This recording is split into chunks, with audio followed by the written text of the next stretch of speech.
ಮೂಲತಃ ತುಂಬಾ ಶ್ರೀಮಂತರಾಗಿರುವ ಖ್ಯಾತನಾಮರನ್ನ ನೋಡಿದ್ದೀರಿ ಅಲ್ವಾ? ಅಂದ ಹಾಗೆ ನಮ್ಮ ಅಣ್ಣವರು ಎಷ್ಟು ಶ್ರೀಮಂತರಾದ್ರು ಅವರು ತುಂಬಾನೇ ಸರಳ. ನಮ್ಮ ರಜನಿಕಾಂತ್ ಸರ್ ನೋಡೋದಕ್ಕೆ ಅವರಷ್ಟೇ ಸರಳವಾದ್ರು ಅವರೆಲ್ಲ ಎಷ್ಟೋ ಶ್ರೀಮಂತರು ಅಲ್ವಾ? ಅವರೆಲ್ಲ ಎಷ್ಟೇ ಶ್ರೀಮಂತರಾಗಿದ್ರು ತಮ್ಮ ಸ್ಥಾನಕ್ಕೆ ಅವರು ಕೊಡುವ ಮರ್ಯಾದೆ ಅದು. ಅವರಲ್ಲಿ ಎಷ್ಟೇ ಸಿರಿತನವಿದ್ದರೂ ಅವರ ನಡವಳಿಕೆ, ಅವರ ಗುಣ ಎಂದಿಗೂ ಬದಲಾಗಿಲ್ಲ ಎಂಬುದನ್ನ ಅದು ತೋರಿಸುತ್ತೆ. ಹಾಗಾದ್ರೆ ಇಂತಹ ಅನೇಕ ಮಂದಿ ನಮ್ಮಲ್ಲಿದ್ದಾರೆ. ಉದ್ಯಮಿಗಳು, ತಾರೆಯರು, ಕೋಟ್ಯಾಧಿಪತಿಗಳು, ಶತಕೋಟ್ಯಾಧಿಪತಿಗಳು. ಎಲ್ಲರೂ ಹೀಗೆ ತಾವು ಎಷ್ಟೇ ಎತ್ತರಕ್ಕೆ ಬೆಳೆದ್ರೂ ಸರಳವಾಗಿಯೇ ಕಾಣಿಸ್ಕೊಳ್ತಾರೆ. ಅದರ ಹಿಂದಿನ ಕಾರಣ ಏನು ಅಂತ ಗೊತ್ತಾ? ಮಾರ್ಕ್ ಜುಕರ್ಬರ್ಗ್ 1 ವರ್ಷಕ್ಕೆ $1,000 ಕೋಟಿ ದುಡಿತಾರೆ. ಅವರಿಗೆ ಬೇಕಾದಂತೆ ಅಂದ್ರೆ ಕೋಟಿಗಟ್ಟಲೆಯಷ್ಟು ದುಬಾರಿ ಬಟ್ಟೆಗಳನ್ನ ಅವರು ಧರಿಸಬಹುದು. ಆದರೆ ಅವರು ದಿನವೂ ಒಂದೇ ಬಣ್ಣದ ಟೀ ಶರ್ಟ್ ಯಾಕೆ ಹಾಕ್ತಾರೆ ಗೊತ್ತಾ? ಸ್ಟೀವ್ ಜಾಬ್ಸ್ ಪ್ರಪಂಚದಲ್ಲೇ ಅತಿ ವೇಗವಾಗಿ ಮಾರಾಟವಾಗುತ್ತಿದ್ದ ಐಫೋನ್ ಅನ್ನ ಯಾಕೆ ಒಂದೇ ವಿನ್ಯಾಸದಲ್ಲಿ ಮಾರುಕಟ್ಟೆಗೆ ತಂದರು ಗೊತ್ತಾ? ಅವರು ಕೂಡ ಯಾಕೆ ಒಂದೇ ರೀತಿಯ ಟೀ ಶರ್ಟ್ ಅನ್ನ ಹಾಕ್ತಾರೆ ಎಂಬುದರ ಅಸಲಿಯತ್ತು ನಿಮ್ಗೆ ತಿಳಿದಿದ್ಯಾ? ಜೆಫ್ ಬೆಜೋಸ್ ಇವರು ಮನಸ್ಸಿಗೆ ಬಂದಂತಹ ಕೇಶ ವಿನ್ಯಾಸವನ್ನ, ಪ್ರಪಂಚದಲ್ಲಿನ ಅತಿ ಅತ್ಯುತ್ತಮ ಕೇಶ ವಿನ್ಯಾಸವನ್ನೇ ಬೇಕಾದರೂ ಮಾಡ್ಕೊಳ್ಬಹುದು. ಆದರೆ ಇವ್ರ್ಯಾಕೆ ಬೊಕ್ಕ ತಲೆಯಲ್ಲಿ ಇರ್ತಾರೆ? ವಾರನ್ ಬಫೆಟ್ ಇವರನ್ನ ಒಮಾಹಾದ ಭವಿಷ್ಯ ಜ್ಞಾನಿ ಅಂತಲೂ ಕರೀತಾರೆ. ಇವರು ಬೇಕಾದ್ರೆ ಎಂತಹ ಆರೋಗ್ಯಕರ ಮತ್ತು ರುಚಿಕರವಾದ ಆಹಾರ ಬೇಕಾದರೂ ತಿನ್ನಬಹುದು. ಆದರೆ ಅವರು ತುಂಬಾ ಸಲ ಬರ್ಗರ್ ಮತ್ತು ಕೋಕೋ ಕೋಲಾವನ್ನ ಇಷ್ಟಪಡ್ತಾರೆ. ಯಾಕೆ ಇಂತಹ ಮಹಾಶ್ರೀಮಂತರು ಸಾಮಾನ್ಯರಂತೆ ಬದುಕಲು ಇಷ್ಟಪಡ್ತಾರೆ ಅಂದ್ರೆ ಇದರ ಹಿಂದೆ ಒಂದು ಮನೋವಿಜ್ಞಾನವಿದೆ, ಹಾಗೆ ಒಂದು ರಹಸ್ಯ ಕೂಡ ಇದೆ. ಇದನ್ನೇ ಇವರು ಬಡತನದ ಪ್ರದರ್ಶನ ಅಂತ ಕರೀತಾರೆ. ಇದು ಅವರ ರಣನೀತಿ ಅಂತನಾದ್ರೂ ಅಂದ್ಕೊಳ್ಳಿ, ಅಲ್ವೇ ಸರಳತೆ ಅಂತಾನಾದ್ರೂ ಅಂದ್ಕೊಳ್ಳಿ. ಆದರೆ ಅವರದ್ದೆಲ್ಲ ಒಂದು ಶ್ರೀಮಂತ ಮನಸ್ಥಿತಿ. ಅದನ್ನ ನಾವು ಅಧ್ಯಯನ ಮಾಡಿದ್ರೆ ಅವರ ಯಶಸ್ಸಿನ ರಹಸ್ಯ ಮತ್ತು ಹವ್ಯಾಸಗಳು ನಮಗೆ ಅರ್ಥವಾಗುತ್ತೆ. ಬನ್ನಿ, ಹಾಗಿದ್ದಲ್ಲಿ ತಡ ಮಾಡದೆ ಈ ಬಡತನದ ಪ್ರದರ್ಶನದ ರಹಸ್ಯವೇನು, ಅವರೆಲ್ಲ ಯಾಕೆ ಇಷ್ಟು ಸರಳವಾಗಿ ಬದುಕುತ್ತಿದ್ದಾರೆ, ಏನು ಅದರ ಹಿಂದಿರುವ ಅವರ ರಹಸ್ಯಗಳು ಎಂಬುದನ್ನ ಒಂದೊಂದಾಗಿ ಕಣ್ಣಾಡಿಸೋಣ.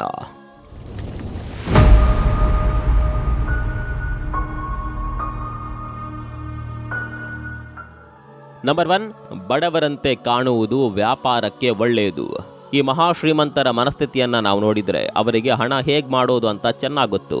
ಅಂತವರೆಲ್ಲ ಸಂಸ್ಥೆಯ ಸಂಸ್ಥಾಪಕರು ಎನ್ನಬಹುದು. ಇಂಥವರು ತಮ್ಮ ಕಂಪನಿಗಳ ಏಳು ಬೀಳುಗಳೇನೇ ಇದ್ರೂ ಸಹ ತಮ್ಮ ಕಂಪನಿಯನ್ನ ಮುಂದಕ್ಕೆ ಕೊಂಡೊಯ್ಯುತ್ತಾರೆ. ಲಾಭ ಹೇಗೆ ಮಾಡೋದು ಅಂತ ಗುರಿ ಇಟ್ಟು ಮುಂದೆ ಸಾಕ್ತಾರೆ.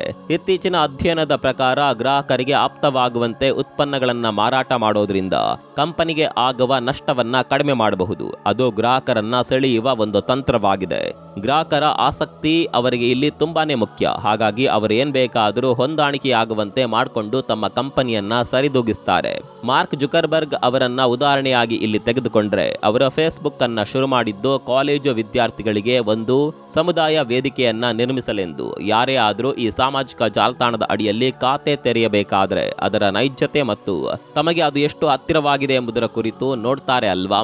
ಜುಕರ್ಬರ್ಗ್ ಯಾವಾಗ್ಲೂ ಅದೇ ಬೂದು ಬಣ್ಣದ ಟೀ ಶರ್ಟ್ ನಲ್ಲಿ ಇರ್ತಾರೆ. ಅಂದ್ರೆ ಅವರು ಕೋಟ್ಯಾಧಿಪತಿ ಆದ್ರೂ ನಮ್ಮ ಮನಸ್ಸಿನಲ್ಲಿ ಅವರ ಹೆಸರು ಬಂದ ಕೂಡಲೇ ಅವರೊಬ್ಬ ಸಾಧಾರಣ ಟೀ ಶರ್ಟ್ ಹಾಕೊಂಡು ಒಬ್ಬ ಕಾಲೇಜು ಹುಡುಗನಂತೆ ಕಾಣುವ ವ್ಯಕ್ತಿ ಅಂತಾನೆ ನಮ್ಮ ಕಣ್ಣ ಮುಂದೆ ಬರ್ತಾರೆ. ಹಾಗೆ ಸ್ಟೀವ್ ಜಾಬ್ಸ್ ಅಂದ್ರೆ ತಕ್ಷಣ ಅವರ ಟರ್ಟಲ್ ನೆಕ್ ಟೀ ಶರ್ಟ್ ನೆನಪಿಗೆ ಬರುತ್ತೆ. ವಾರನ್ ಬಫೆಟ್ ಕುರಿತು ಸಹ ನೀವು ಸಾಮಾಜಿಕ ಜಾಲತಾಣಗಳಲ್ಲಿ ಹುಡುಕಿ ನೋಡಿ. ಅವರ ಸರಳತೆ ಹಾಗೂ ತ್ವರಿತ ಆಹಾರದ ಹವ್ಯಾಸಗಳು ನಿಮ್ಮ ಮುಂದೆ ಹರಿದಾಡ್ತಾ ಹೋಗುತ್ತವೆ. ಇದೇ ರೀತಿ ನಮ್ಮ ರಾಜಣ್ಣ, ರಜನಿಕಾಂತ್ ಎಷ್ಟು ದೊಡ್ಡ ಖ್ಯಾತಿ ಗಳಿಸಿದ್ರು ಅಷ್ಟೇ ಸರಳವಾಗಿ ಅವರಿಗೆ ಇಷ್ಟವಾದಂತಹ ಸರಳ ಉಡುಪಿನಲ್ಲಿಯೇ ನಮ್ಮ ಕಣ್ಣ ಮುಂದೆ ಬರ್ತಾರೆ ಅಲ್ವಾ?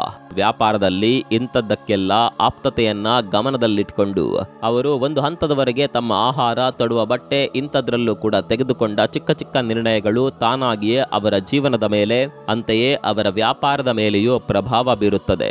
ಹಾಗೆ ಸ್ಟೀವ್ ಜಾಬ್ಸ್ ಅವರ ಟರ್ಟಲ್ ನೆಕ್ ಟೀ ಶರ್ಟ್ ಕುರಿತು ಮಾತನಾಡೋದಾದ್ರೆ, ಅವರ ಶೈಲಿಯನ್ನ ನಮ್ಮಲ್ಲಿ ಅನುಕರಣೆ ಮಾಡುವವರು ತುಂಬಾ ಮಂದಿ ಇದ್ದಾರೆ. ಇನ್ನು ಅವರಂತೆ ಮಹಾಶ್ರೀಮಂತರಾದ ಬಿಲ್ ಗೇಟ್ಸ್ ಅವರು ಎಂದಿನಂತೆ ಯಾವಾಗ್ಲೂ ಬ್ಲೇಸರ್ ಹಾಕ್ತಾರೆ. ಅದು ಅವರಿಗೆ ಸಾಮಾನ್ಯವಾದಂತಹ ವಿಚಾರ. ಇಂತಹ ಚಿಕ್ಕ ವಿಷಯಗಳು ಅವರವರ ಜೀವನದಲ್ಲಿ ಎಷ್ಟೆಲ್ಲ ಪ್ರಭಾವ ಬೀರುತ್ತವೆ ಅಂತ ಗೊತ್ತಾ? ನಂಬರ್ 2, ಹೂಡಿಕೆದಾರರಿಗೆ ಅವರು ಹೆಚ್ಚು ವಿಶ್ವಾಸಾರ್ಹರಾಗಿ ಕಾಣ್ತಾರೆ. ನೋಡುವುದಕ್ಕೆ ಸರಳವಾಗಿರುವುದು, ಯಾವ ವ್ಯಾಪಾರದಲ್ಲಿ ಕೆಲಸ ಮಾಡದೇ ಇದ್ರು ತಂತ್ರಜ್ಞಾನ ನವೋದ್ಯಮಗಳಲ್ಲಿ ಇದು ತುಂಬಾನೇ ಫಲಕಾರಿಯಾಗುತ್ತೆ. ಅಂತವರ ಸರಳ ವರ್ತನೆಯು ವ್ಯಾಪಾರ ಹೂಡಿಕೆದಾರರನ್ನ ಪ್ರಭಾವಿಸೋದಲ್ಲದೆ ಅವರನ್ನ ಅಂತಹ ಯೋಜನೆಗಳಿಗೆ ಬಂಡವಾಳ ಹೂಡಲು ಆಕರ್ಷಿಸುತ್ತೆ. ಉದಾಹರಣೆಗೆ ಸ್ಯಾಮ್ ಬ್ಯಾಂಕ್ಮನ್ ಇವರು ಕ್ರಿಪ್ಟೋ ಕರೆನ್ಸಿ ವ್ಯಾಪಾರವನ್ನ ಶುರು ಮಾಡಿದ್ರು. ನೋಡೋದಕ್ಕೆ ಸರಳವಾಗಿ ಸಡಿಲವಾದ ಟೀ ಶರ್ಟ್ ಹಾಕೊಂಡು ಗುಂಗುರು ತಲೆಯಲ್ಲಿ ಸರಳವಾಗಿದ್ರು. ಎಂತಹ ಬುದ್ಧಿವಂತ ಅಂತೀರಾ. ಅವರನ್ನ ಕಂಡೊಡನೆ ಎಲ್ಲರೂ ಅವರನ್ನ ಯುವ ಐನ್ಸ್ಟೀನ್ ಅಂತ ಹೇಳಿ ಆಕಾಶಕ್ಕೆ ಏರಿಸಿದ್ದರು. ಆದರೆ ಕ್ರಿಪ್ಟೋ ಕರೆನ್ಸಿಯಲ್ಲಿ ಆತ ಮಾಡಿದ ಮೋಸದಿಂದ ಜನ ಬೆಚ್ಚಿ ಬಿದ್ದಿದ್ದರು. ತನ್ನ ನೋಟದಿಂದಲೇ ವಾಲ್ ಸ್ಟ್ರೀಟ್ ಹೂಡಿಕೆದಾರರು ಸಹ ನನ್ನನ್ನು ನಂಬಿದ್ರು ಅಂತ ಸ್ಯಾಮ್ ಅವರು ಒಂದು ಸಂದರ್ಶನದಲ್ಲಿ ಒಪ್ಕೊಂಡಿದ್ದಾರೆ. ಥೆರಾನೋಸ್ ಎಂಬ ರಕ್ತ ಪರೀಕ್ಷೆ ಮಾಡುವ ಕಂಪನಿಯ ಒಡತಿ ಎಲಿಜಬೆತ್ ಹೋಮ್ಸ್ ಎನ್ನುವ ಒಬ್ಬ ಅಮೆರಿಕದ ವಾಣಿಜ್ಯೋದ್ಯಮಿ ಬಹಳ ಮಂದಿ ಹೂಡಿಕೆದಾರರಿಗೆ ಮೋಸ ಮಾಡಿದ್ದಾಳೆ. ಅವಳನ್ನೇ ಮುಂದಿನ ಸ್ಟೀವ್ ಜಾಬ್ಸ್ ಅಂದ್ರೆ ಮಹಿಳಾ ಸ್ಟೀವ್ ಜಾಬ್ಸ್ ಅಂತ ಎಲ್ಲರೂ ಅಂದುಕೊಂಡಿದ್ರು. ಅದೇ ರೀತಿ ಸ್ಟೀವ್ ಜಾಬ್ಸ್ ತೊಡುವ ಟರ್ಟಲ್ ನೆಕ್ ಟಿ ಶರ್ಟ್ ತೊಡುವುದನ್ನ ಆಕೆಯು ಅನುಸರಿಸಿದ್ದಳು. ಒಬ್ಬ ವ್ಯಕ್ತಿಯ ವೇಷಭೂಷಣಗಳಿಂದ ಕೂಡ ನಾವು ಅವರ ವ್ಯಕ್ತಿತ್ವವನ್ನ ನಿರ್ಣಯಿಸುತ್ತೇವೆ. ಆದರೆ ಇವೆಲ್ಲ ಉದಾಹರಣೆಗಳಿಂದ ನಾವು ಒಬ್ಬರು ಬಟ್ಟೆಯನ್ನ ತೊಡುವ ಶೈಲಿಯಿಂದ ಅವರು ಒಳ್ಳೆಯವರ ಅಥವಾ ಕೆಟ್ಟವರ ಎಂಬ ಪಕ್ಷಪಾತಿ ನಿರ್ಧಾರಕ್ಕೆ ನಾವು ಎಂದಿಗೂ ಬರಬಾರದು. ಯಾರೇ ಆದರೂ ಅವರ ನಿಜವಾದ ಪ್ರತಿಭೆಯನ್ನ ನಾವು ಗಮನಿಸಬೇಕು. ಅಂತವರ ನೈಜ ಪ್ರತಿಭೆಯನ್ನ ನಾವು ಅರ್ಥ ಮಾಡ್ಕೊಳ್ಬೇಕು, ಬೇಕಿದ್ದಲ್ಲಿ ರೂಢಿಸಿಕೊಳ್ಳಬೇಕು. ಮೂರನೇದು, ಇದೆಲ್ಲವೂ ಒಂದು ದೊಡ್ಡ ಪ್ರಚಾರ ತಂತ್ರದ ಭಾಗ. ಎಂತಹ ಮಹಾ ಶ್ರೀಮಂತರಿಗಾದರೂ ಸಾರ್ವಜನಿಕ ವರ್ಚಸ್ಸನ್ನ ಕಾಪಾಡಿಕೊಳ್ಳುವುದು ಒಂದು ದೊಡ್ಡ ಸವಾಲಾಗಿಬಿಟ್ಟಿದೆ. ಎಷ್ಟೇ ಶ್ರೀಮಂತರಾದರೂ ತಮ್ಮ ವ್ಯಕ್ತಿತ್ವ ಜನರಿಗೆ ಹತ್ತಿರವಾಗುವಂತೆ ಮಾಡಲು ಸಾರ್ವಜನಿಕ ಸಂಪರ್ಕ ಏಜೆನ್ಸಿಗಳ ಮೊರೆ ಹೋಗುತ್ತಾರೆ. ಅನೇಕ ತಂತ್ರಗಳನ್ನ ಅವರು ಅನುಸರಿಸುತ್ತಿದ್ದಾರೆ. ವಾರನ್ ಬಫೆಟ್ ದಿನವೂ ಬರ್ಗರ್ ತಿನ್ನುವುದು ಸಹ ಅವರ ವೈಯಕ್ತಿಕ ಆಯ್ಕೆಯಾಗಿದೆ. ಆದರೆ ಅಂತಹ ಚಿಕ್ಕ ವಿಚಾರಗಳನ್ನ ಸಾರ್ವಜನಿಕಗೊಳಿಸಿ ವಿಷಯವನ್ನ ಸೃಷ್ಟಿಸುವುದು ಈ PR ಏಜೆನ್ಸಿಗಳು ಮತ್ತು ಮಾಧ್ಯಮಗಳು. ಎಲನ್ ಮಸ್ಕ್ ಮಾಡಿದ ಟ್ವೀಟ್ ರೀತಿ ಷೇರುಪೇಟೆ ಮತ್ತು ಕ್ರಿಪ್ಟೋ ಕರೆನ್ಸಿ ಅವುಗಳ ಕುಸಿತವನ್ನ ಕಂಡರೂ ಸಹ ಅದರ ಕಡೆಗೆ ಜನರನ್ನ ಸೆಳೆಯೋದು ಕೂಡ ಇಂಥವರೇ. ಅಂದ್ರೆ ಜನರಲ್ಲಿ ಆಸಕ್ತಿ ಮೂಡಿಸಿ ಅಂತಹ ಉತ್ಪನ್ನಗಳ ಬಗ್ಗೆ, ಕಂಪನಿಗಳ ಬಗ್ಗೆ ಒಲವು ಮೂಡುವಂತೆ ಮಾಡಲು ಉದ್ಯಮಿಗಳು ಇಂದಿನ ಸಾಮಾಜಿಕ ಜಾಲತಾಣಗಳನ್ನ ಅವರಿಗೆ ಸಿಕ್ಕ ವರದಾನವಾಗಿ ಅಂದುಕೊಂಡಿದ್ದಾರೆ. ಜನರ ಆಸಕ್ತಿಯನ್ನ ತಮ್ಮ ಕಂಪನಿಗಳಲ್ಲಿ, ತಮ್ಮ ಉತ್ಪನ್ನಗಳ ಮೇಲೆ ಹಾಗೂ ಅದರ ಮಾಲೀಕರ ಮೇಲೆ ಗೌರವ ಹುಟ್ಟುವಂತೆ ಮಾಡಲು ಇಂತಹ ದೊಡ್ಡ PR ಏಜೆನ್ಸಿಗಳು ಇದಕ್ಕೆಂದೇ ಕೆಲಸ ಮಾಡುತ್ತವೆ. ನಂಬರ್ 4, ಬಡವರಂತೆ ಕಾಣೋದ್ರಿಂದ ಅವರಿಗೆ ಕಡಿಮೆ ಗಮನ ಸಿಗಬಹುದು. ಮೂಲತಃ ಐಷಾರಾಮಿ ಉಡುಗೆಯಲ್ಲಿ ಇರುವವರನ್ನ ಯಾರು ಅಷ್ಟಾಗಿ ಗಮನಿಸೋದಿಲ್ಲ. ಎಲ್ಲರೂ ಒಂದೇ ರೀತಿ ಇದ್ದಾಗ ಅದರಲ್ಲಿ ಯಾರಾದರೂ ಒಬ್ಬರು ಸರಳವಾಗಿ ಕಂಡು ಬಂದರೆ ಅವರನ್ನ ಜನ ಗಮನಿಸ್ತಾರೆ ಅಲ್ವಾ. ಅವರೇನಾದರೂ ದೊಡ್ಡ ಅಪರಾಧಿಯಾದರೂ ಸರಿ, ಅವರನ್ನ ಹೀಗೆ ಸರಳವಾಗಿ ನೋಡಿದಾಗ ಜನರು ಅವರು ಮುಗ್ಧರು ಅಂತಾನೆ ಅಂದುಕೊಳ್ತಾರೆ. ಅವರನ್ನ ಯಾರು ವಂಚಕ ಅಂತ ಕಂಡು ಹಿಡಿಯೋದೇ ಇಲ್ಲ. ಯಾರಾದರೂ ತುಂಬಾ ಪ್ರಸಿದ್ಧರಾಗಿದ್ದಾರೆ ಅಂತ ಅಂದ್ಕೊಳ್ಳಿ, ಅವರನ್ನ ಜನ ಬೇಗ ಗುರುತು ಹಿಡಿತಾರೆ. ಇಲ್ಲಿ ಗಮನಿಸಬೇಕಾದ ಅಂಶವೆಂದರೆ ದುಡ್ಡಿದ್ದರೆ ಏನಾದರೂ ನಡೆಯುತ್ತದೆ ಈ ಜಗತ್ನಲ್ಲಿ. ಆದರೆ ದುಡ್ಡಿರುವ ಮಂದಿ ಅದನ್ನ ಹೊರಗೆ ತೋರಿಸಲು ಇಷ್ಟಪಡೋದಿಲ್ಲ. ಎಲನ್ ಮಸ್ಕ್ ಅವರ ಸ್ಪೇಸ್ ಎಕ್ಸ್ ಅಮೆರಿಕಾದ ಅತಿ ದೊಡ್ಡ ಏರೋಸ್ಪೇಸ್ ತಯಾರಿಕಾ ಕಂಪನಿ. ಇದರ ಒಂದು ಪ್ರಧಾನ ಕಚೇರಿ ಇರುವ ಟೆಕ್ಸಾಸ್ ಎಂಬಲ್ಲಿ 400 ಚದರ ಅಡಿಯ ಒಂದು ಚಿಕ್ಕ ಮನೆಯಲ್ಲಿರಲು ಅವರು ಶುರು ಮಾಡಿದ್ರು. ಆಗ ಅದೊಂದು ದೊಡ್ಡ ಸುದ್ದಿಯಾಗಿತ್ತು. ಯಾಕಂದ್ರೆ ಪ್ರಪಂಚದ ಅತಿ ಶ್ರೀಮಂತ ವ್ಯಕ್ತಿ ಇಂತಹ ಚಿಕ್ಕ ಮನೆಯಲ್ಲಿ ಯಾಕೆ ವಾಸವಿದ್ದಾರೆ ಅಂತ ಜನ ರೋಮಾಂಚನಗೊಂಡಿದ್ರು. ಅವರ ಈ ಸರಳತೆಗೆ ಜನ ಅವರಿಗೆ ಹತ್ತಿರವಾಗಿದ್ದರು. ಅವರನ್ನ ಅನುಸರಿಸಲು ಮತ್ತು ಮೆಚ್ಚಲು ಶುರು ಮಾಡಿದ್ರು. ಆದರೆ ಅವರು ತಮ್ಮ ಸಮಯ ಕಳೆಯೋದು $35 ಮಿಲಿಯನ್ ಮಹಲಿನಲ್ಲಿ. ಅಂದ್ರೆ ಸರಳವಾಗಿರೋದು ಕೇವಲ ಪ್ರಚಾರಕ್ಕಾಗಿ ಅಂತಲೇ ಅರ್ಥ. ಇವರೊಬ್ಬರೇ ಅಲ್ಲ, ಇವರಂತೆ ಅನೇಕ ಶತಕೋಟ್ಯಾಧಿಪತಿಗಳು ಅವರ ಐಷಾರಾಮಿ ಹವ್ಯಾಸಗಳನ್ನ ಎಲ್ಲೂ ಹೊರಗೆ ತೋರ್ಪಡಿಸಲು ಇಷ್ಟಪಡೋದಿಲ್ಲ. ಯಾಕಂದ್ರೆ ಅದು ಜನರಿಗೆ ಅವರ ಮೇಲಿನ ಗಮನವನ್ನ ಕಡಿಮೆ ಮಾಡುತ್ತೆ. ಆದ್ದರಿಂದ ಅವರ ಕಂಪನಿಯೊಂದಿಗಿನ ಆಪ್ತತೆ ಕಡಿಮೆ ಆಗುತ್ತೆ. ಅಂತೆಯೇ ತಾರೆಯರು ಐಷಾರಾಮಿ ಕಾರು, ಸೂಪರ್ ಬೈಕ್, ವಿಮಾನ ತೆಗೆದುಕೊಂಡು ಓಡಾಡಿದ್ರೆ, ಅತ್ಯಂತ ದುಬಾರಿ ವೆಚ್ಚದಲ್ಲಿ ವಿದೇಶಿ ಪ್ರವಾಸಗಳಿಗೆ ಹೋದ್ರೆ ತಮ್ಮ ಇನ್ಸ್ಟಾಗ್ರಾಮ್ ಖಾತೆಗಳಲ್ಲಿ ಅದನ್ನ ಹಂಚಿಕೊಳ್ತಾರೆ. ಅದನ್ನ ನೋಡಿದ ಜನ ಅವರ ಹತ್ರ ದುಡ್ಡು ಹೆಚ್ಚಾಗಿದೆ, ಸುತ್ತಾಡ್ತಾರೆ ಅಂತಾರೆ. ಆದರೆ ಅದೇ ಅವರು ಒಂದು ಸಮಾಜ ಸೇವೆಯ ಕಾರ್ಯಕ್ರಮಗಳಲ್ಲಿ ಹೋಗಿ ಫೋಟೋಗ್ ನಿಂತು ಪೋಸ್ಟ್ ಹಾಕಿದ್ರು ಅಂತ ಅಂದ್ಕೊಳ್ಳಿ, ಅವರೊಬ್ಬ ಒಳ್ಳೆ ಮನುಷ್ಯ, ಸಮಾಜ ಸೇವಕ ಅಂತೆಲ್ಲ ಜನ ಅವರನ್ನ ಭಾವಿಸತೊಡಗ್ತಾರೆ. ಹೀಗೆ ಬಿಲಿಯನೇರ್ಸ್ ಸಿಂಪಲ್ ಆಗಿರಲು ಮತ್ತೊಂದು ಕಾರಣವಿದೆ. ಅದೇನಂದ್ರೆ number 5, it's a sly move that keep people poor. ಈ ಸಿದ್ಧಾಂತವು ನಿಜವಾಗಿಯೂ ಕೆಲಸ ಮಾಡುತ್ತಾ ಎಂದು ಪ್ರಾಯೋಗಿಕವಾಗಿ ಕಂಡವರಿಗೆ ಗೊತ್ತು. ಯಾಕಂದ್ರೆ ಕೋಟ್ಯಂತರ ರೂಪಾಯಿ ಆಸ್ತಿ ಉಳ್ಳವರು ಸರಳವಾಗಿರೋದಕ್ಕೊಂದು ಬಲವಾದ ಕಾರಣವಿದೆ ಅಂತ ತುಂಬಾ ಜನ ನಂಬ್ತಾರೆ. ಯಾವುದೋ ಸರಳವಾದ ಟೀ ಶರ್ಟ್ ನಲ್ಲಿರೋದು, ತ್ವರಿತ ಆಹಾರ ತಿನ್ನುವುದು, ಚಿಕ್ಕ ಮನೆಯಲ್ಲಿ ವಾಸಿಸೋದು, ಇವೆಲ್ಲವೂ ಸಹ ಅವರು ಅವರ ಕಂಪನಿಗಾಗಿ ಮಾಡಿಕೊಳ್ಳುವ ಸಿದ್ಧಾಂತಗಳಂತೆ. ಅದೆಲ್ಲ ಇಲ್ಲಿ ಹೇಗೆ ಕೆಲಸ ಮಾಡುತ್ತೆ ಅಂತೀರಾ? ಅವರ ಕಂಪನಿಗಳಲ್ಲಿ ಕೆಲಸ ಮಾಡುವ ಕೆಲಸಗಾರರು ಎಂತಹ ಸಂದರ್ಭದಲ್ಲಿಯೂ ತುಂಬ ಹಣ ಪೋಲು ಮಾಡಬಾರ್ದು ಹಾಗೂ ಹೆಚ್ಚಿನ ಸಂಬಳಕ್ಕಾಗಿ ಆಸೆ ಪಡಬಾರ್ದು ಅಂತ ಅಂದ್ಕೊಳ್ತಾರೆ. ಯಾಕಂದ್ರೆ ಅವರು ತಮ್ಮ ಬಾಸ್ ಎಷ್ಟೆಲ್ಲ ಶ್ರೀಮಂತರಾಗಿದ್ದರೂ ಅಷ್ಟು ಸರಳವಾಗಿರುವಾಗ ನಾವ್ಯಾಕೆ ಐಷಾರಾಮಿ ಜೀವನಕ್ಕೆ ಆಸೆ ಪಡಬೇಕು ಅಂದುಕೊಳ್ಳುವವರು ಬಹಳಷ್ಟು ಮಂದಿ ಇದ್ದಾರಂತೆ. ಇದು ಎಲ್ಲರಲ್ಲೂ ಕೆಲಸ ಮಾಡದೇ ಇರಬಹುದು, ಆದರೆ ಹಲವು ಮಂದಿ ಉದ್ಯಮಿಗಳು ಈ ತಂತ್ರವನ್ನ ತಮ್ಮ ಕಂಪನಿಯಲ್ಲಿನ ಕೆಲಸಗಾರರ ಮೇಲೆ ಹೂಡುವ ಅಸ್ತ್ರವಾಗಿದೆ. ಹಾಗಾಗಿ ಅವರು ತಾವು ಶ್ರೀಮಂತರು ಎಂದು ಸಾಬೀತುಪಡಿಸುವ ಗೋಜಿಗೆ ಹೋಗದೆ ತಾನೊಬ್ಬ ಸಾಧಾರಣ ವ್ಯಕ್ತಿ ಅಂತಾಲೇ ಕಾಣಿಸಿಕೊಳ್ತಾರೆ. ಹಾಗೆ ಇನ್ಫೋಸಿಸ್ ಅಧ್ಯಕ್ಷ ನಾರಾಯಣ ಮೂರ್ತಿ ಅವರು ಒಂದು ಸಂದರ್ಶನದಲ್ಲಿ ಹೇಳಿದಂತೆ, ಅವರು ತಮ್ಮ ವೃತ್ತಿ ಜೀವನದಲ್ಲಿ ದಿನಕ್ಕೆ 14 ಗಂಟೆಗಳು ಹಾಗೂ ವಾರಕ್ಕೆ 6 ದಿನವೂ ಕೆಲಸ ಮಾಡಿರೋದಾಗಿ ಹೇಳಿದ್ರು. ಹಾಗಾಗಿ ಇಂದಿನ ಯುವಕರು ಹೀಗೆ ವಾರಕ್ಕೆ 70 ಗಂಟೆಗಳು ಕೆಲಸ ಮಾಡಬೇಕು ಎಂದು ಹೇಳಿಕೆ ನೀಡಿದ್ದರು. ಅದರ ನಂತರ L&T ಅಧ್ಯಕ್ಷ ಸುಬ್ರಹ್ಮಣ್ಯನ್ ಅವರು, ಮನೆಯಲ್ಲಿ ಕೂತ್ಕೊಂಡು ಏನ್ ಮಾಡ್ತೀರಿ? ಅದೇ ನಿಮ್ಮ ಹೆಂಡತಿಯನ್ನ ನೋಡ್ತಾ ಎಷ್ಟೊತ್ತು ಕೂತಿರ್ತೀರಿ? ವಾರಕ್ಕೆ 90 ಗಂಟೆಗಳಾದ್ರೂ ನೀವು ಕೆಲಸ ಮಾಡಬೇಕು ಎಂಬ ಹೇಳಿಕೆಯೊಂದಿಗೆ ಭಾರಿ ಚರ್ಚೆಗೆ ಒಳಗಾಗಿದ್ದರು. ಭಾನುವಾರ ಸಹ ನೀವು ಕೆಲಸ ಮಾಡಿ, ನಾನು ಭಾನುವಾರ ಸಹ ಕೆಲಸ ಮಾಡ್ತೀನಿ ಅಂತ ಹೇಳಿ ಅವರು ಹೇಳಿಕೆ ಕೊಟ್ಟ ಕೂಡಲೇ ಸಾಮಾಜಿಕ ಜಾಲತಾಣದಲ್ಲಿ ತೀವ್ರ ವಿರೋಧವನ್ನ ಅನುಭವಿಸಿದ್ದರು. ಹೀಗೆ 70ರಿಂದ 90 ಗಂಟೆವರೆಗೆ ಕೆಲಸ ಮಾಡುತ್ತಿದ್ದೀವಿ ಅಂತ ಹೇಳಿದವರು ಮತ್ಯಾರೂ ಅಲ್ಲ, ಎಲ್ಲರೂ ಶತಕೋಟ್ಯಾಧಿಪತಿಗಳು. ಅವರು ಹಾಗೆ ಕಷ್ಟಪಟ್ಟು ದುಡಿದಿದ್ದರಿಂದಲೇ ಇಂದು ಉನ್ನತ ಸ್ಥಾನಕ್ಕೆ ಸೇರಿದ್ದಾರೆ ಎಂಬುದನ್ನ ಜನ ಇಲ್ಲಿ ಅರ್ಥ ಮಾಡ್ಕೊಳ್ಬೇಕು.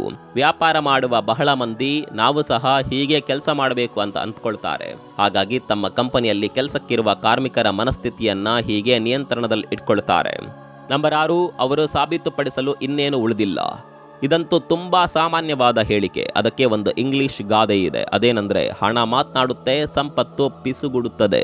ನಿಜವಾಗಿಯೂ ತುಂಬಾ ಸಂಪತ್ತು ಹೊಂದಿರುವವರು, ಎಲ್ಲವನ್ನ ಉಳ್ಳವರು ತೋರಿಕೆ ಮಾಡೋದಿಲ್ಲ. ಅದೇ ಶ್ರೀಮಂತಿಕೆ ಕೊಂಚ ಇದ್ದವರು ತೋರಿಕೆ ಮಾಡ್ತಾ ಇರ್ತಾರೆ. ಹಾಗೆ ಫ್ರೋಬ್ ಪತ್ರಿಕೆಯ ಪ್ರಕಾರ ಜಗತ್ತಿನ ಟಾಪ್ 10 ಅತಿ ಶ್ರೀಮಂತ ವ್ಯಕ್ತಿಗಳು ಯಾರನ್ನಾದ್ರೂ ನೀವು ನೋಡಿ, ಅವರ ಜೀವನ ಶೈಲಿ, ಅವರು ಹೊರಗೆ ಕಾಣಿಸಿಕೊಳ್ಳುವ ರೀತಿ ತುಂಬಾನೇ ಸರಳವಾಗಿರುತ್ತೆ. ಆದ್ರೆ ಜೀವನದಲ್ಲಿ ಒಂದು ಹಂತಕ್ಕೆ ಬಂದು ನಿಂತವರಿಗೆ ಅವರು ಬೇರೆಯವರಂತೆ ಮತ್ತೊಬ್ಬರನ್ನ ಮೆಚ್ಚಿಸಲು ಇಷ್ಟಪಡೋದಿಲ್ಲ.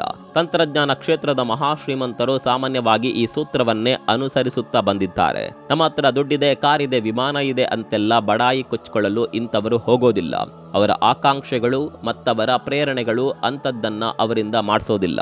ಹೇರಳವಾಗಿ ದುಡ್ಡಿದ್ದರೂ ನೋಡಿದವರ ಕಣ್ಣಿಗೆ ಅದು ಬೇರೆ ರೀತಿ ಹೊಟ್ಟೆ ಕಿಚ್ಚು ಪಡುವಂತೆ ಮಾಡಿಸುತ್ತದೆ ಹಾಗೂ ಅವರನ್ನ ಬೇರೆ ರೀತಿಯಲ್ಲಿ ಅಳೆಯುತ್ತಾರೆ ಜನ ಅಂತ ಹೇಳಿ ಅವರು ತುಂಬಾ ತೋರಿಕೆ ಮಾಡೋದಿಲ್ವಂತೆ. ಉದಾಹರಣೆಗೆ ಅಂಬಾನಿಯವರ ಮಗನನ್ನೇ ತೆಗೆದುಕೊಳ್ಳಿ. ಅವರ ಮದುವೆ ಎಷ್ಟೆಲ್ಲ ಅದ್ಧೂರಿಯಾಗಿ ಮಾಡಲಾಗಿತ್ತು ಅಂತ ಸಾಮಾಜಿಕ ಜಾಲತಾಣ ಬಳಸುವ ಪ್ರತಿಯೊಬ್ಬರಿಗೂ ಗೊತ್ತು. ಹೀಗೊಂದು ಗಾದೆ ಇದೆ, ಏನಿಲ್ಲವಾದರೂ ಎಗರಿ ಎಗರಿ ಬೀಳ್ತಾನೆ, ಎಲ್ಲವೂ ಇದ್ದವನು ಸುಮ್ಮನೆ ಕೂರ್ತಾನೆ ಅಂತ. ದುಡ್ಡಿದ್ದವರಿಗೆ ಎಷ್ಟೆಲ್ಲ ಗಮನ ಜನ ಕೊಟ್ಟರು ತಮ್ಮ ಸಾರ್ವಜನಿಕ ವರ್ಚಸ್ಸನ್ನ ಅವರು ಹಾಗೆ ಕಾಪಾಡ್ಕೊಳ್ತಾರೆ. ಅವರ ವ್ಯಾಪಾರದ ಸ್ಥಾನವನ್ನ ಹಾಗೆಯೇ ಉಳಿಸ್ಕೊಳ್ತಾರೆ. ನೀವು ನೀವಾಗಿರೋದೇ ಇತರರನ್ನ ಪ್ರಭಾವಿಸುವ ಅತ್ಯುತ್ತಮ ಮಾರ್ಗ. ಮತ್ತೊಬ್ಬರನ್ನ ಮೆಚ್ಚಿಸೋದೇ ನಿಮ್ಮ ಜೀವನದ ಗುರಿ ಅಂತಾದ್ರೆ ಜೀವನ ಪೂರ್ತಿ ಅದನ್ನೇ ಮಾಡಿ. ಆದ್ರೆ ಅದರಿಂದ ಸಿಗುವ ಲಾಭ ಶೂನ್ಯ ಅಷ್ಟೇ. ನಾವಿಲ್ಲಿ ತಿಳಿಯಬೇಕಾದದ್ದು ಇದನ್ನೇ. ಹಾಗಾಗಿ ನೀವು ನೀವಾಗಿರೋದನ್ನ ಅಭ್ಯಾಸ ಮಾಡ್ಕೊಳ್ಳಿ.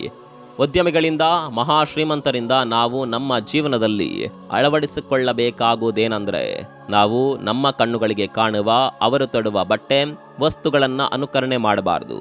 ಅದಕ್ಕೂ ಮಿಗಿಲಾಗಿ ಅವರ ವ್ಯಕ್ತಿತ್ವವನ್ನು ನಾವು ಗಮನಿಸಬೇಕು, ಅವರ ದೃಷ್ಟಿಕೋನವನ್ನು ಅರ್ಥ ಮಾಡ್ಕೊಳ್ಬೇಕು. ಸಾಧ್ಯವಾದಲ್ಲಿ ಅಂಥವುಗಳನ್ನು ನಮ್ಮ ಜೀವನದಲ್ಲಿ ಅಳವಡಿಸಿಕೊಳ್ಳಬೇಕು.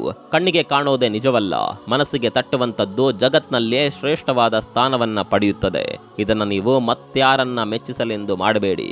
ನಿಮಗೆ ಇಂಥವರ ಅನಿಸಿಕೆಗಳು ಸರಿ ಅನಿಸುತ್ತದೆ, ನಾನು ಅವರಿಂದ ಏನನ್ನಾದರೂ ಕಲಿಬಹುದು ಅಂತ ಅಂದಾಗ ಇಂಥವರ ಜೀವನ ಶೈಲಿಯನ್ನು ಅನುಸರಿಸಿ ಇವರಂತೆ ಸರಿಯಾದ ದಾರಿ ಮಾರ್ಗ ಕಂಡುಕೊಳ್ಳಿ. ಆದರೆ ನಿರ್ಭಯವಾಗಿ ಸಂಪಾದನೆ ಮಾಡಿ. ಯಾರು ಯಾರಿಗೂ ಹೆದರದೆ ತಮಗೆ ಸರಿ ಅನಿಸಿದ ಕೆಲಸಗಳಲ್ಲಿ ಗಮನ ಹರಿಸುತ್ತಾ ಜನರ ಒಳಿತಿಗಾಗಿ ಕೆಲಸ ಮಾಡ್ತಾರೋ, ಯಾರ ದುಡ್ಡಿಗೂ ಆಸೆ ಪಡದೆ ಪ್ರಾಮಾಣಿಕವಾಗಿ ದುಡಿದು ಮೇಲೆ ಬರ್ತಾರೋ ಅವರು ನಿಜಕ್ಕೂ ಮುಂದೆ ಸಾಕ್ತಾರೆ. ಅಂತವರನ್ನ ಪ್ರಪಂಚವೇ ಗುರುತಿಸುತ್ತದೆ. ನಿಮ್ಮ ಉಪಕರಣಗಳನ್ನ ನೋಡಿ, ನೀವು ತೊಡುವ ಬಟ್ಟೆ, ಇನ್ನಿತರೆ ವಸ್ತುಗಳ ಬಗ್ಗೆ ಜನ ತಲೆ ಕೆಡಿಸಿಕೊಳ್ಳೋದಿಲ್ಲ. ಅದರ ಹೊರತಾಗಿ ಜನ ನಿಮ್ಮ ಪ್ರತಿಭೆಯನ್ನ ಮೆಚ್ಚುತ್ತಾರೆ, ಅದನ್ನೇ ಗುರುತಿಸುತ್ತಾರೆ ಮತ್ತು ಅದನ್ನ ಅನುಸರಿಸಲು ಬಯಸ್ತಾರೆ. ಈ ಮಹಾಶ್ರೀಮಂತರ ಶ್ರೀಮಂತರ ಜೀವನದಿಂದ ಕಲಿಯುವ ಅಸಲಿ ಪಾಠ ಏನಂದ್ರೆ ನಾವು ನಮಗೆ ಬೇಕಾದ ಬಟ್ಟೆ ಹಾಕೊಂಡು ತೋರಿಕೆ ಮಾಡಿ ಮುಂದೆ ಬರಲು ಆಗೋದಿಲ್ಲ. ನಮ್ಮ ಪ್ರತಿಭೆ ಮಾತ್ರವೇ ನಮ್ಮನ್ನ ಉತ್ತುಂಗಕ್ಕೆ ಏರಿಸುತ್ತದೆ. ಹಾಗಾಗಿ ಮೌನವಾಗಿದ್ದುಕೊಂಡು ನಮ್ಮ ಕೆಲಸ ನಾವು ಮಾಡುತ್ತಾ ಯಶಸ್ವಿ ಆಗೋದರ ಕಡೆಗೆ ಗಮನ ಹರಿಸಬೇಕು. ಈ ವಿಚಾರದ ಬಗ್ಗೆ ನಿಮ್ಮ ಅಭಿಪ್ರಾಯವನ್ನು ಕಾಮೆಂಟ್ ಮಾಡಿ. ಮತ್ತೊಂದು ವಿಡಿಯೋ ಸಿಗೋಣ. ಅಲ್ಲಿವರೆಗೂ ನಮಸ್ಕಾರ.